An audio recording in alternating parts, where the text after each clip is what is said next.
coming back from revival service with Josh and Ashley Franks up at Cedar Grove. I follow their ministry on Facebook, and I just applaud them for being a young couple who, even though I guess have reached a big following or been able to sing on some big flat platforms, have not compromised and stayed true to what I call the old gospel way.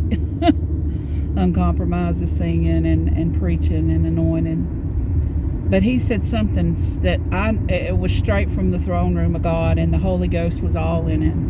And the Spirit of the Lord did speak it to him, and preaching on how the church has lost its first love. But he stopped and he said, you know what? The Spirit of the Lord has just spoken to me. And he said, it's not that they've lost their first love. It's that they've left their first love. And I said, you know, that is the missing piece of the puzzle that has been going on with churches at large, or people, because we ourselves are the church. The compromise has seeped in, and the coldness has seeped in, and the bitterness has seeped in, and just being down with sickness and depression and oppression. We've allowed the enemy to label us with these things, and we need to check ourselves, we meaning me as well, to know, hey, are you still truly holding on to your first love? Or have you left that first love? Let me tell you something else he said. We've got to get back to look. There's just one Church of Jesus Christ. And there's so much, animosity that goes on, and division and disunity and discord, because people get hung up on their denomination. And what he said tonight was so true. And I've said it for many years now. It's not about denomination, it's about destination. There's only one way to heaven, and that's Jesus Christ and him crucified, and believing that he went on the cross and died for our sins and rose on the third day, and confessing your sins unto him and asking him to come into your heart to live forever. That's the only way. That's the only way to heaven, salvation through Jesus Christ. But people do, and I know I'm guilty of this, of getting caught up in denomination, I go where I go because it fits me and it's where I want to be.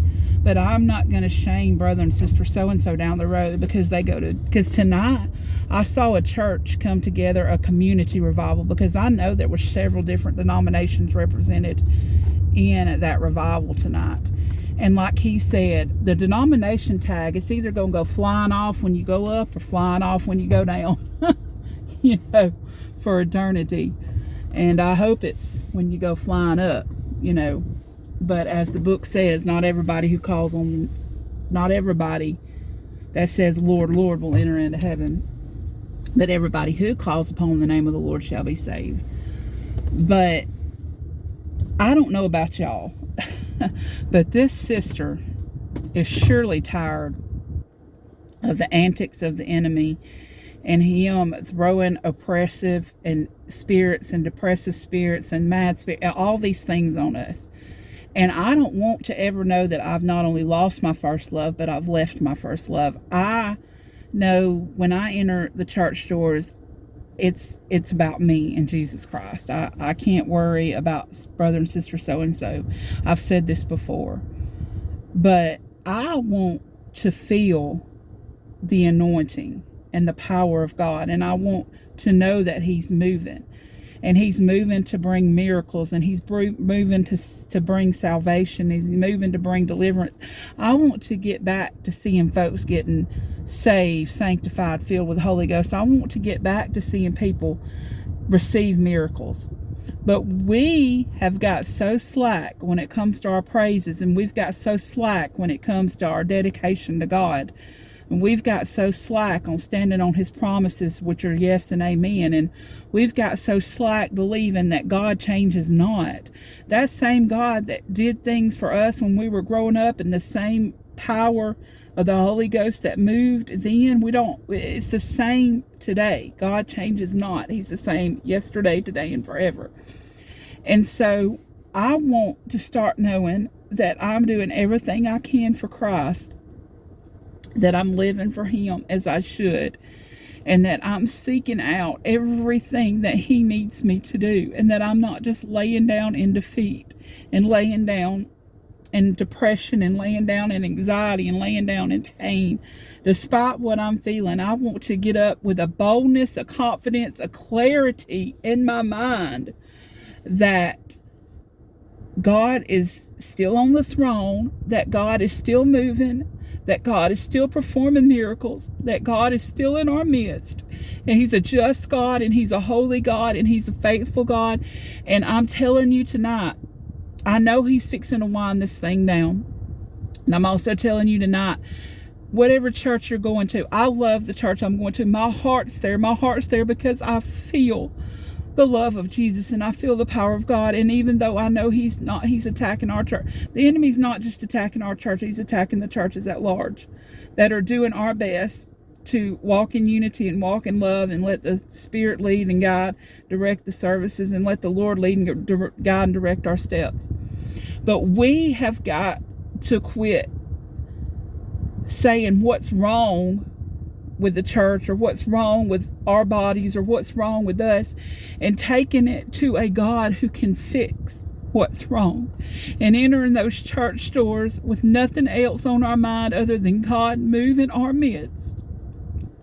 When we know that we've left, we have been changed and set free, and start getting on our knees, sitting on the side of our beds, and truly praying for our church. Not talking about everything that's going wrong. I fell under conviction about this. Getting on our knees and praying, God change us from the inside out. God change our actions and our mind, and the way we talk, and the way we speak, and the way we act towards others. I mean, there's sometimes that we do have to pray from a distance for people. But knowing that when we're in church, it's not about brother or sister so-and-so. It's about us and God, and what God can do for us, in us, and through us. I set out to go this revival service because I wanted to be refreshed, and because I wanted God to speak to me in a new way, and because I wanted God to remind me that I'm not finished with you. I still have a work for you to do, and nothing is in vain when it comes to me. So I love Him tonight. I want to be ready to go when He calls. I know I'm ready to go when He calls. But I want to know that I'm doing my best to pray for God's people to be what we need to be, and to be open, and to get back to that first love. The candlesticks went out, will you? Like he was talking about.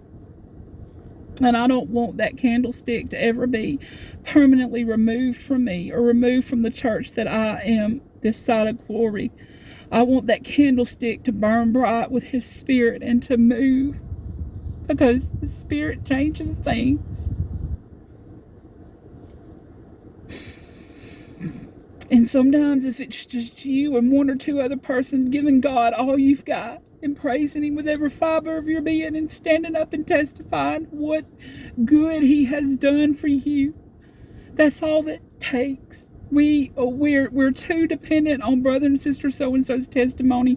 We've become too dependent on brother and sister so-and-so shout, and whether they're worshiping or not, or watching them, or seeing how they move, or seeing. We have got to get back to our first love. We have got to make sure that our temple is clean, and that our church is holy, without spot, wrinkle, or blemish, because that's who He's coming back for a church without spot, wrinkle, or blemish, and you're that church. And that His convicting power is still moving, and His saving power and healing power and restoration power is still moving. But I just testify tonight that I want to do and be everything God has called me to be, and not waste time till He comes back to get me. And that's why I do these videos. If I can just reach one person to tell them, get back to your first love if you've lost it, or get back to your first love if you've left it, or if you've never even come to your first love. There's this man called Jesus Christ who can save and set you free from the ways of this world, and from the sins that have you bound up. I love y'all. Y'all be blessed.